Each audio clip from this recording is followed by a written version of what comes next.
올해도 여지없이 수능 한파가 있었습니다.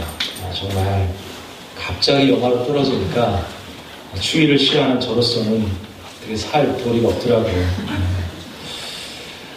64만 명의 수험생들이 수능 시험을 치루었습니다.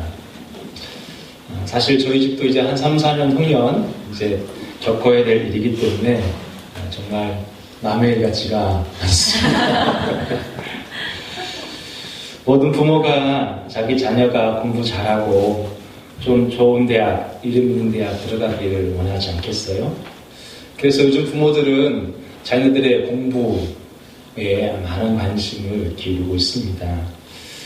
그래서 저도 공부법에 관한 책들을 좀 많이 사서 읽어보았는데요. 참 재밌는 거는 공부에 그 두각을 드러냈던 수많은 선배들, 그 사람들의 이야기를 들어보면 반복학습이었다는 것을 알 수가 있습니다. 특별히 조선 500년 가운데 최고의 석학, 최고의 천재가 누군지 아세요, 여러분? 율곡 이이 선생이거든요. 이분은요, 2000대 1에 경쟁을 뚫고 합격하는 그 과거 시험을 인생에 한 번도 합격하기 쉽지 않은데 9번을 그것도 수석 합격을 하셨대요. 그래서 그분 별명이 구도장원이래요. 9번 장원 합격하신 거예요. 그분이 어떻게 공부했냐면 한 권의 책을 완전히 마스터하고 숙지하고 그것을 다시 쓸 수 있을 때까지 그 책을 읽고 또 읽고 또 읽은 거예요. 세종대왕 같은 경우는요, 어떻게 공부했나 이렇게 봤더니 책을 100번 읽고 100번 썼어요. 물론 이제 옛날 그 한문 책들이야 책이 두껍지 않고 글자 수가 많지 않으니까 가능하겠지만 어쨌든 100번 읽고 100번을 쓴 거예요. 김득신이라는 사람은요, 뭐 이렇게 보통 읽은 책이 10,000번, 한 책을 한 번 읽기도 힘든데 10,000번을 읽는 거예요. 10,000번 읽은 책을 목록을 따로 적어놓을 정도로 수없이 읽고 또 읽고 또 읽은 거죠. 우리나라 사람들만 그런 게 아니라 서양의 많은 믿음의 석학들도 한 책을 반복적으로 읽기를 좋아했다고 합니다. 스폴저 목사님, 설교의 황태자라는 스폴저 목사님 같은 경우는 철로역정 책을 무려 100회 이상 읽고 또 읽고 또 읽은 것이죠. 우리나라 깡패였다가 목사님이 되신 김두 목사님, 그분이 세례전 1년 전 교육을 하면서 성경을 몇 번 읽었나 봤더니 100번을 읽었어요. 100번. 그러니까 3일에 한 번 꼴로, 한 일주일에 한 번 꼴로 성경을 읽으신 거예요. 뿐만 아니라 길소주 목사님, 여러분 우리나라 새벽기도회 창시자입니다. 근데 그분이 또 순교회의 제물이 되셨잖아요. 그분이 평생 읽은 성경의 횟수를 기록해 놓았는데 봤더니 구약 성경이 30번, 그 중에 창세기와 에스더와 이사야 같은 경우는 무려 540번, 신약은 100번, 요한계시록은 따로 떼어서 10,000번을 읽으셨대요. 여러분, 그렇게 반복적으로 말씀을 읽고 또 읽고 또 읽었던 것들이 그들의 영적 성숙과 그 분야의 탁월함을 드러낸 것입니다. 우리의 자녀들이 공부를 잘 못하는 이유는 거기에 있는 것 같아요. 반복이 안 돼요. 제가 수능 만점, 수리 영역 만점 받은 학생 면접 인터뷰를 들었는데요. 그 전에 한 3년치 관연도 문제를 한 문제를 10번씩 풀었대요. 그러니까 아예 문제를 외워버리는 거죠. 그래서 여러분, 원래 공부는 암기예요. 수학도 암기이고 영어도 암기이고 다 암기입니다. 반복적으로 암기하면서 거기에서 지혜가 나오는 것이죠. 그런데 여러분, 놀랍게도 예수님도 우리에게 반복 학습을 하십니다. 아마도 제자들이 영적으로 어리석고 둔해서 그랬던 것 같아요. 오늘 본문은 바로 그 얘기예요. 여러분은 마가복음 6장에서 한번 5,000명을 급식으로 베푸신, 그 기적을 베푸신 이야기를 한번 봤잖아요. 근데 오늘 마가복음 8장에 또 한 번의 급식 기적이 반복적으로 나타나고 있습니다. 한 번 하기도 힘든 기적을 두 번씩이나 베풀고 있습니다. 왜 그랬을까? 물론 우리에게 여러 가지 의미가 있겠지만 일단 배경적으로 보면 6장의 오병이의 기적은 유대인 지역에서 베푸신 급식 기적입니다. 그리고 오늘 마가복음 8장 이 칠병이어라고 하는데요. 7개의 떡으로 4,000명을 먹이신 이 칠병이의 기적은 이방인 지역에서 베푸신 급식 기적이라고 할 수가 있습니다. 특별히 문맥적으로 보면 마가복음 7장부터 8장까지 예수님은 3번의 기적을 연속적으로 베푸시거든요.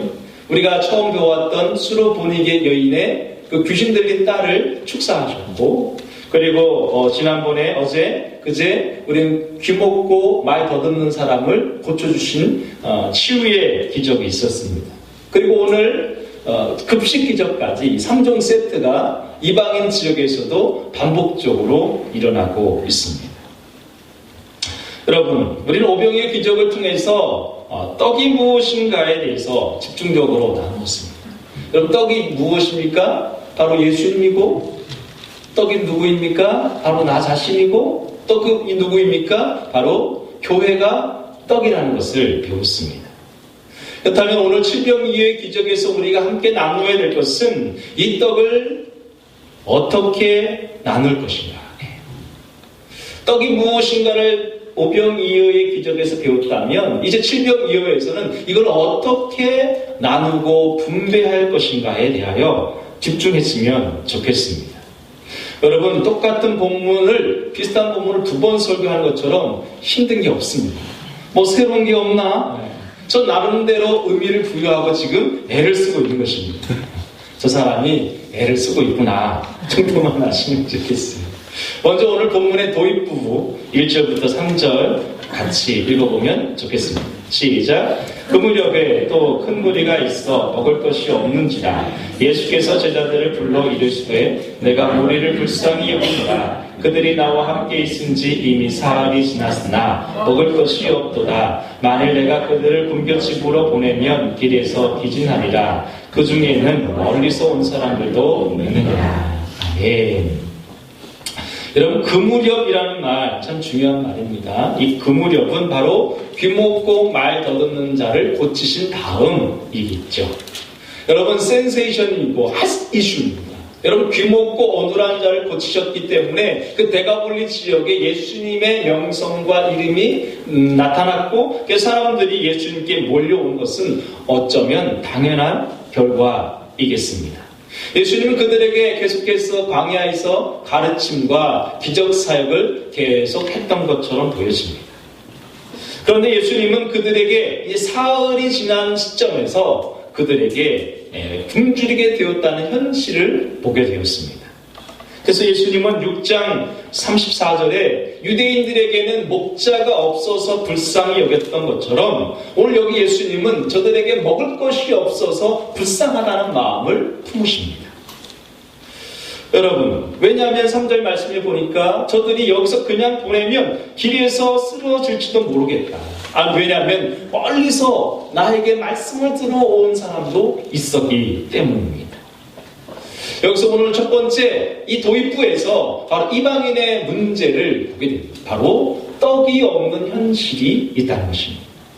여러분, 물론 1차적으로 여기에 떡은 음식을 말하겠죠. 그러나 오병이어의 기적에서 보았듯이 이것은 단순히 먹는 떡의 문제가 아니라 말씀의 문제, 영적인 문제라는 것을 알 수가 있습니다.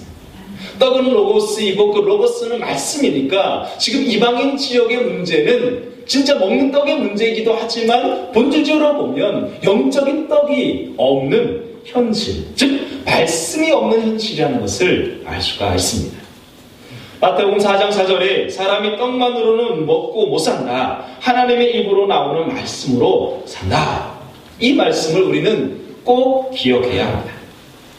여러분, 사실 이 마가복음서가 1차 독자가 누구인 줄 아십니까? 물론 마가의 1차 저자는 마가이지만 누구를 위해서 이 복음서를 썼을까요? 물론 우리를 위해 썼죠. 근데 우리는 2차 독자예요. 1차 독자는 그 당시 교회들을 위해서 썼어요. 그런데 마가가 사역하고 마가가 보낸 이 복음서의 1차 수신자들은 바로 로마 지역, 즉 이방인 지역에 개척되어지고 세워진 이방인 지역의 교회들을 위해서 쓴 복음서입니다. 다시 말해서 이 본문을 깊이 들여다보면 표면적인 이유는 먹는 떡의 문제이지만 이면적인 떡이 없음은 말씀이 없는 현실, 즉 초대교회 이방인 지역의 교회들의 영적인 문제를 고발하고 있다고 할 수가 있습니다. 영적인 갈급함, 영적인 배고픔, 이것이 예루살렘을 벗어난 모든 이방인 지역의 교회들의 문제였습니다. 교회 지도자들의 무지와 무능과 무책임성을 고발하고 있다고 할 수가 있습니다. 여러분, 당시 이방인 지역의 교회들이 있었던 기본적인 문제들은 영적 빈곤의 문제가 있었습니다. 그래서 예수님은 이 사역을 나가는 끌고 들어와서 지금 현실의 문제들을 예수님의 사역 안에서 해결책을 찾고 있는 것입니다. 사랑하는 성도 여러분, 동일하게 묻습니다. 여러분들에게는 지금 먹을거리가 있습니까? 여러분, 제가 이렇게 질문했을 때 우리 집에 쌀통에 쌀이 있어요. 냉장고에 먹을 게 그득해요. 이걸 물어보는 게 아닌 것 아시지요? 여러분 그 영혼의 창고에 말씀이 쌓여 있냐는 거예요. 떡이 있냐는 거예요. 여러분, 3일거리도 버티지 못할 정도로 빈곤한 상태이면 문제가 심각한 것입니다. 여러분, 우리가 영적으로 이 말씀이 충만해서 언제든지 영적으로 빈곤한 사람들에게 나에게 쌓여있는 말씀을 나눌 수 있어야 되는데 그러지 못하다면 이제 문제가 심각한 것입니다. 겨우 일주일 교회 목회자로부터 받은 설교 그 한 편의 말씀으로 연명한다면 정말 심각한 상태입니다. 두 번째, 여기 이 도입부에서 나타나는 문제는 바로 불쌍히 여기심에 관한 문제입니다. 예수님은 오늘 먹을 것이 없는 회중들을 향하여 불쌍하다, 나는 그들을 향하여 불쌍한 마음이 든다라고 고백합니다. 나는 저들의 배고픔이 남의 일 같지 않다라고 느끼신 것 같아요. 여러분, 예수님의 마음속에는 유대인이나 이방인이나 큰 차이가 없이, 차별이 없이 동일하게 불쌍히 여기는 마음을 가지셨습니다.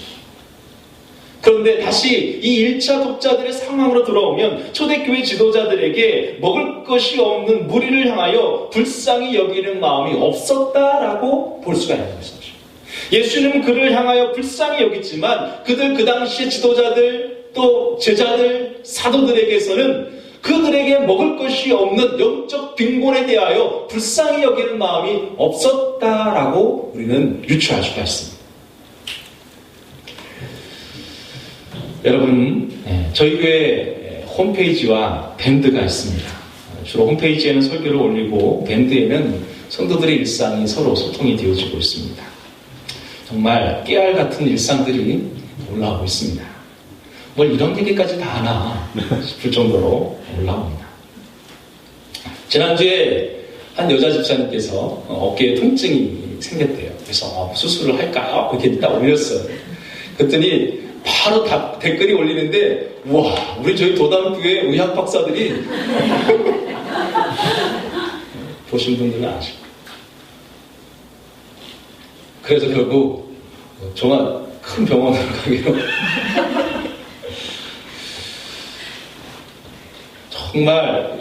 정말 훈수를 두시는데 정말 탁월한 훈수들이었습니다. 또 한 글에는요, 극장에 영화 보러 간 자기 아내를 대신해서 아이들 밥 먹이는 장면을 찍어서 올려주셨어요. 무슨 난민촌도 아니고 하여튼 그랬어요. 그랬더니 댓글이 달리는데 온갖 부러움의 댓글들이, 우리 집 양반도 저랬으면 좋겠다는, 우리 집 인간은 뭐냐는 등 그런 얘기도 있었던 것 같아요. 참 훌륭하고 아름다워 보인다는 댓글도 올라왔습니다. 슬픈 일을 함께 아파해주고 또 기쁜 일을 함께 기뻐해주는 거, 그게 기본적인 우리의 정서여야 되는 것 맞습니다. 정말 목회자로서 성도들이 이렇게 함께 기뻐해주고 함께 슬퍼해 주셔서 참 좋다 그랬습니다. 여러분, 우리가 말씀을 쌓아가고 말씀을 알아가는 것 참 중요하지만 쌓아가고 알아가는 것보다 더 중요한 것은 사랑하며 살아가는 거예요. 아멘? 아멘. 타인을 사랑하고 타인의 아픔 속에 들어가고 타인의 아픔을 내 아픔으로 인식하는 것. 그래서 마음이 짠해지는 마음. 그것이 오늘 우리에게 필요한 마음인 줄로 믿습니다. 예수님에게는 그 짠한 마음이 들었는데 아마 제자들에게는 그 짠한 마음이 들지 않았던 것 같아요. 이제 두 번째 단락인 전개 과정에서 그 제자들의 마음을 읽을 수가 있을 것 같습니다.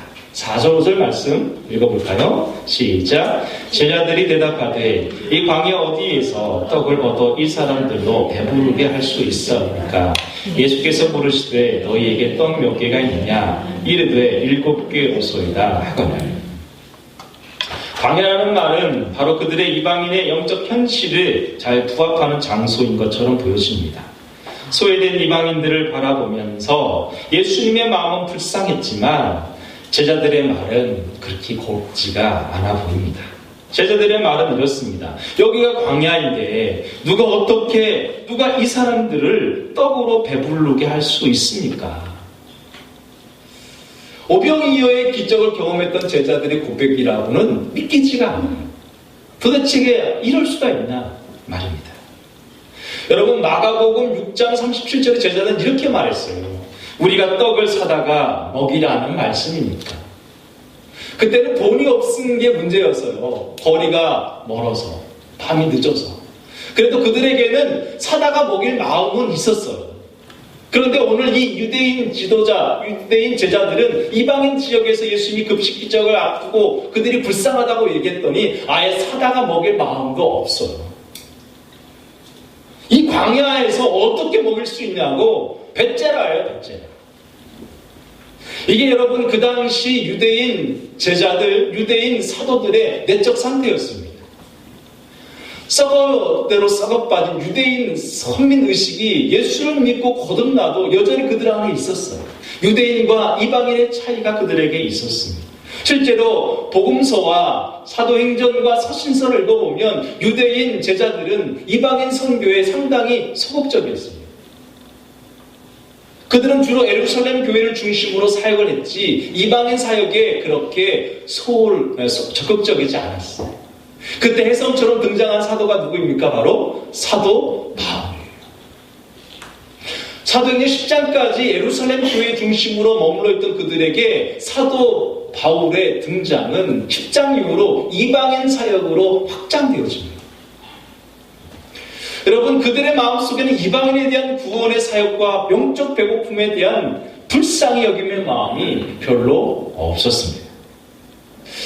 그렇다면 오늘 우리는 두 가지 질문하게 됩니다. 누가 이것을 먹여야 되며 그 다음에 어떻게 먹일 것인가에 대한 심각한 고민을 하게 됩니다.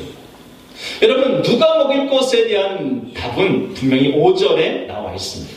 5절에 예수님은 이렇게 물으십니다. 너희에게 떡이 몇 개가 있느냐라고 묻습니다. 그러자 제자들은 7개가 있다고 말을 하죠.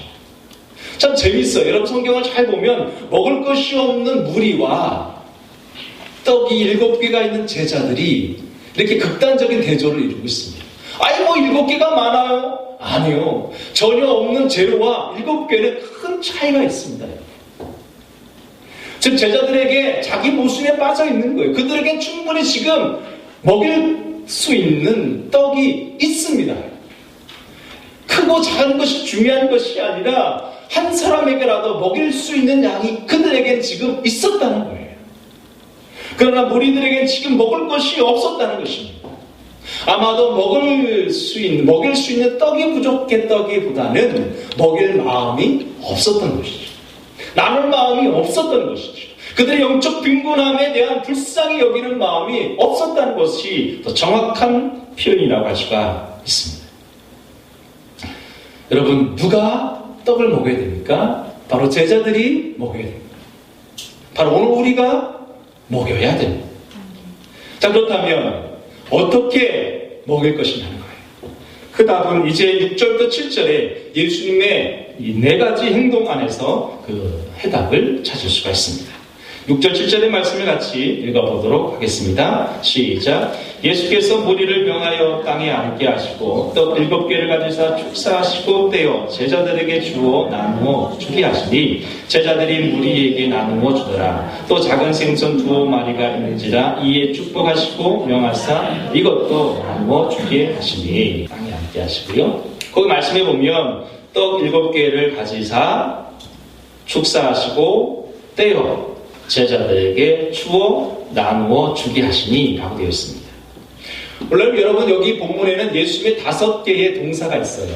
첫 번째는 하늘을 우러러가 있어야 되는데 오병이어의 기적에서는 하늘을 우러러가 있었는데 여기 칠병이어의 때는 그게 빠져 있어요. 근데 나머지 가지사, 축사하사, 떼어, 주어 이 4개의 동사는 오병이어 때와 지금이 똑같아요. 똑같습니다. 먼저 여기 가지사라는 말은 이렇게 번역하는 게 좋습니다. 바로 받고로 번역하는 게 좋습니다. 그리고 축사하고는 그냥 감사하고로 번역하는 것이 더 좋습니다. 그래서 다시 정리하면 예수님의 4가지 동사는 받고 감사하고 쪼개고 주는 것으로 정리할 수가 있겠습니다. 여러분 이게 4개의 동사가 가장 핵심적인 주제어로 예수님의 행동에서 보여지는 말씀으로 이제 나타나는데 하나하나의 행동을 좀 살펴보면 좋겠습니다. 먼저는 받고입니다. 우선 받고는 7개의 떡을 제자들에게서 건네받았다 정도로 이해하시는데요. 그 정도 수준이 아닙니다. 받았다는 말은 8장 5절의 말씀처럼 갖고 있었음을 전제하는 말이고 이 갖고 있었던 떡 7개는 단순한 소유물이 아니라 하나님이 주셔서 받은 것으로 이해하는 것이 맞습니다. 아멘? 그러니까 그들이 가지고 있었던 소유의 개념이 아니라 그들이 가지고 있었던 소유는 하나님이 주셔서 받은 것의 개념으로 보는 것이 맞습니다. 제 가지고 있는 모든 것이 받은 줄로 여기는 것으로 아는 것, 그것이 바로 성경에서 말하는 청지기 정신이고 헌금의 원리입니다. 제 가진 것이 다 하나님의 것이고 주셔서 받은 것이라는 것, 그것이 물질이든 정신이든 영적인 것이든 모든 것이 하나님이 주셔서 받아진 것을 의미한다 할 수가 있습니다. 그래서 여러분 기독교의 물질관은 세상의 물질관과 달라요. 그래서 원래 이 자본주의와 기독교는 양립할 수가 없습니다. 자본주의 체계는 자유라는 이름으로 인간의 욕망을 추구할 때 그 욕망의 추구를 최대한도로 허용합니다. 경쟁적으로 소유를 늘리게 함으로 삶이 이 자본과 물질에 종속되게 인간을 물질의 노예로 만들어 버립니다. 이런 자본주의 병폐가 한국교회 안에도 그대로 있습니다. 그래서 한국교회 역시도 이 자본의 물질의 종이 되어 버렸습니다. 경제 성장 논리에 맞추어서 교회 성장이라는 이름이 공공연하게 회자되어 있습니다. 잘 살아보세라는 노래가 복음송으로 편곡되어서 우리 모든 성도들에게 잘 되는 나, 긍정적인 나를 노래로 만들어 불렀습니다. 물질 축복을 박앤세일하고 기복신앙을 조장했습니다. 거룩하신 하나님의 교회가 그래서 자기의 교회가 되어져 버렸습니다. 그래서 최근에는 교회를 세습하는 어처구니 없는 일들이 벌어지고 있습니다. 하나님의 교회가 자기의 교회이니 남에게 줄 수 없는 것이겠죠. 마치 누가복음 12장의 어리석은 부자와 같은 일이 벌어지고 있습니다. 마태복음 10장에 부자가 하나님 나라 들어가기 어렵다는 말을 아주 귓등으로 듣지도 않는 현상이 벌어지고 있습니다. 주의 보혈로 씻겨도 씻겨지지 않는 죄가 있는 것처럼 보여집니다. 탐욕에 물든 교회가 오늘 우리의 모습입니다. 여러분 어떻게 목회자들만 그렇다 할 수가 있겠습니까?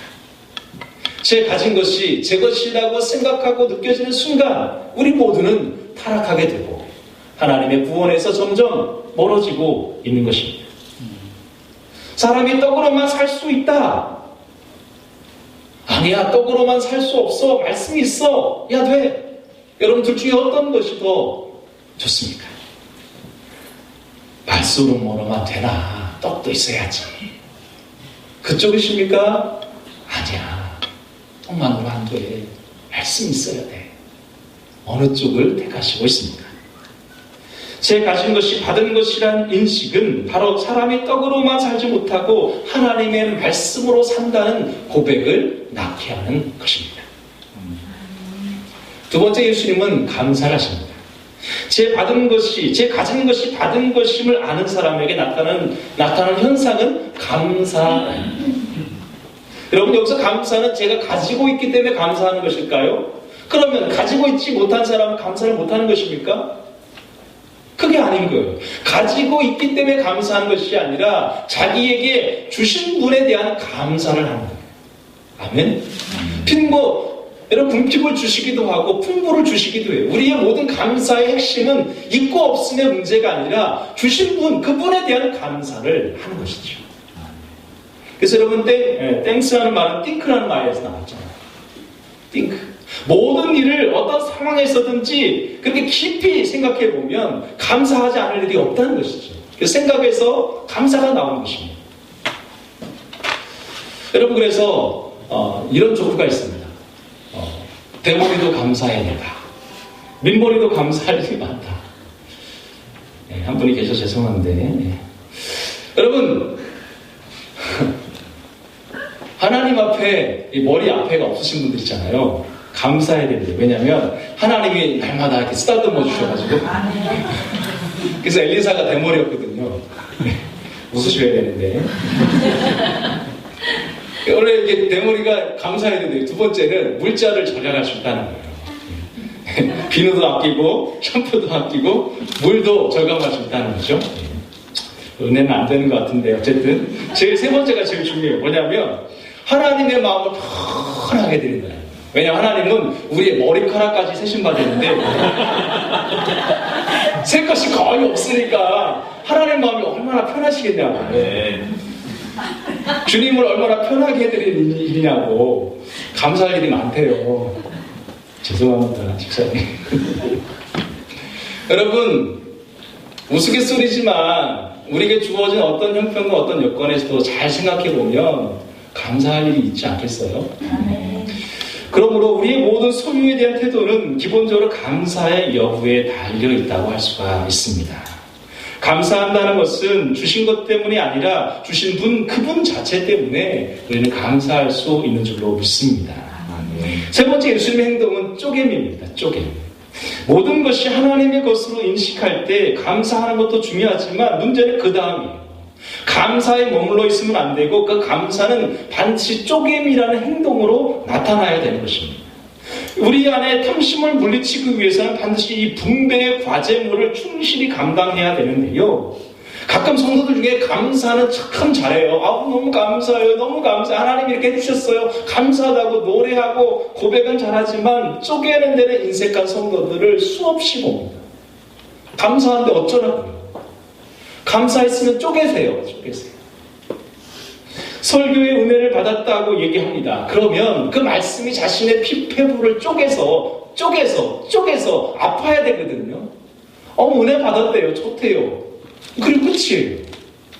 그랬으면 우리의 삶을 쪼개야 되거든요. 우리의 완악함을 쪼개야 되는 것이죠.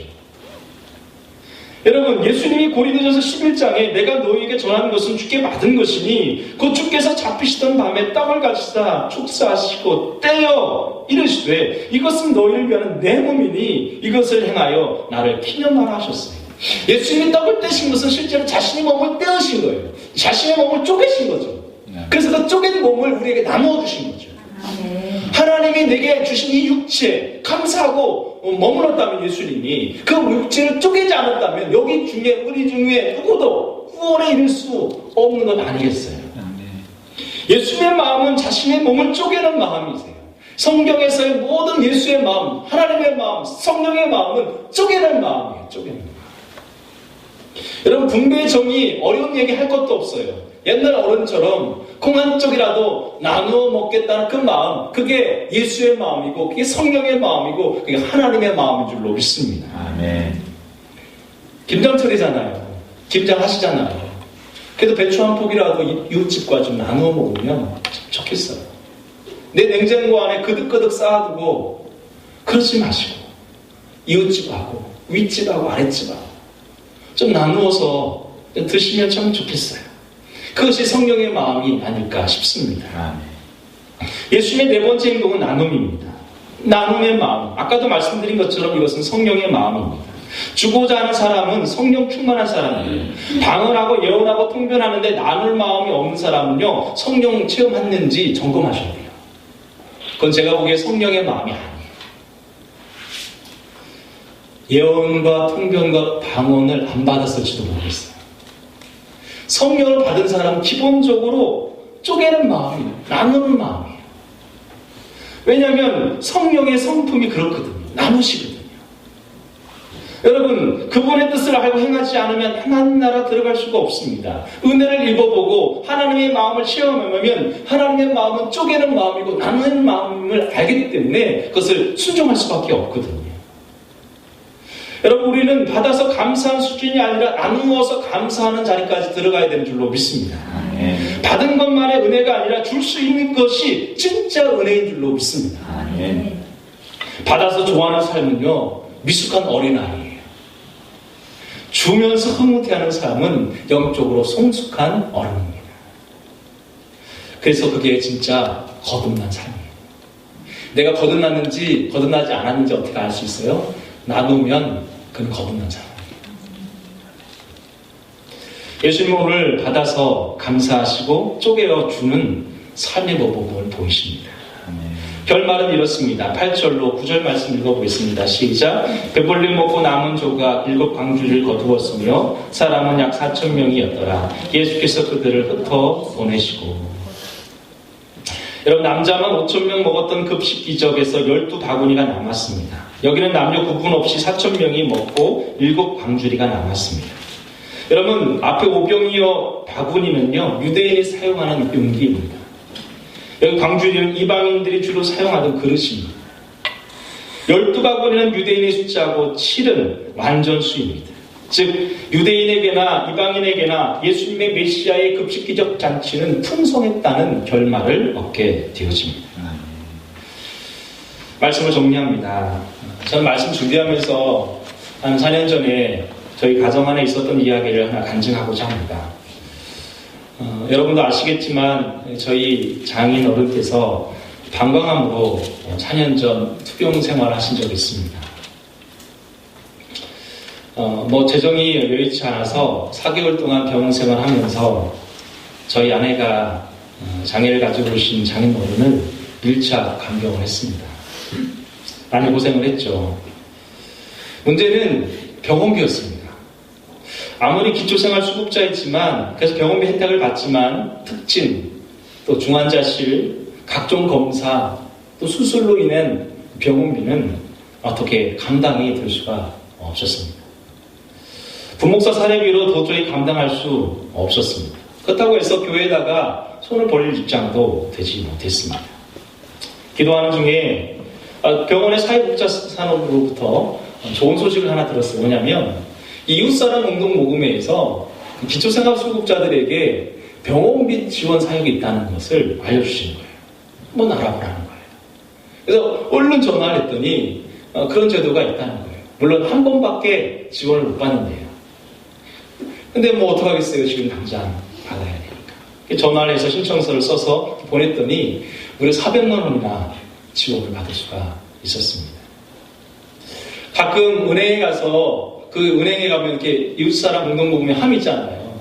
거기서 하고 나서 남은 돈 얼마씩 몇백 원씩 넣어놓던 그게 저에게 이렇게 혜택을 받을 거라고는 상상도 못했죠. 그렇게 몇백 원 넣었던 그 나눔이 저에게 큰 선물로 다가왔습니다. 그러면서 제가 컴패션이나 이런 사회기관 단체에 눈을 뜨게 됐어요. 그리고 목요일에 이 한국 컴패션을 초청해서 교우들에게 그것을 보이고 자매결혼 행사를 하게 됐습니다. 저도 역시 한 가정에 방글라데시 신디라는 아이를 입양해서 지금 4년째 섬기고 있습니다. 1952년 한국전쟁 당시 미국의 군인들에게 설교를 하러 온 에베렛 스완슨 목사님이 한국전쟁의 뼈아픈 실상을 보고 전쟁 고아들과 전쟁으로 인해 죽어가는 어린아이들을 보면서 미국으로 돌아가면서 마음을 다잡았죠. 그 마음을 다잡게 했던 말씀이 오늘 말씀이에요. 내가 무리를 불쌍히 여기노라. 그들이 나와 함께한 지 사흘이 지났으니 먹을 것이 없도다. 내가 불쌍히 여기노라. 이 말씀이 이 컴패션, 불쌍히 여기노라에서 온 이 컴패션의 시작이었어요. 한 명의 아이를 입양해서 지금 50여 년이 지난 지금 전 세계 25개국의 70여 명의 어린아이들과 자매교회를 통해서 양육하고 있습니다. 한 명이 70만 명이 된 거예요. 여러분, 저는 그게 오병이어라고 생각해요. 우리가 나누고 흘러보내면 그런 일은 오늘 이 땅에도 통일하게 일어나는 줄로 믿습니다. 사랑하는 성도 여러분, 우리의 문제는 떡이 없는 것이 아닙니다. 우리의 문제는 제자들처럼 불쌍히 여김이 없는, 불쌍히 여김 마음이 없는 것이 문제입니다. 우리의 문제는 무엇을 나눌지 모르는 것의 문제입니다. 우리의 문제는 누가 할 줄을 모르는 문제입니까? 우리가 어떻게 할 줄을 모르는 문제입니까? 아니에요. 우리는 두 번의 급식을 통해서 바로 떡 5개와 떡 7개로도 충분히 수많은 사람이 먹고도 남을 수 있다는 그 기적을 보았습니다. 여러분, 예수의 마음은 불쌍히 여기는 마음이고 예수님의 생명의 떡이고 내가 생명의 떡이고 교회가 생명의 떡이라는 것을 알았습니다. 이제 누가 해야 됩니까? 바로 이 말씀을 듣는 저와 여러분이 해야 됩니다. 어떻게 해야 됩니까? 내가 가진 것이 받은 것임을 깨닫는 것입니다. 그것을 감사하는 것입니다. 그리고 그것을 쪼개는 것입니다. 그리고 나누는 것입니다. 한 주간을 살아갈 것입니다. 이제 추운 겨울이 다가옵니다. 조금이라도 나눌 수 있는 마음이 우리 안에 있었으면 좋겠습니다. 예 안에서 뜨시면 누르세요. 또 어딘가 보낼 때가 있으면 보내세요. 이웃집이든 직장 동료이든 누구에게든 나눌 것이 있으면 나누십시오. 그것이 여러분의 직장과 가정과 교회 안에 바로 7병이요 5병의 기적을 재현하는 순종인 줄로 믿습니다. 기도하겠습니다.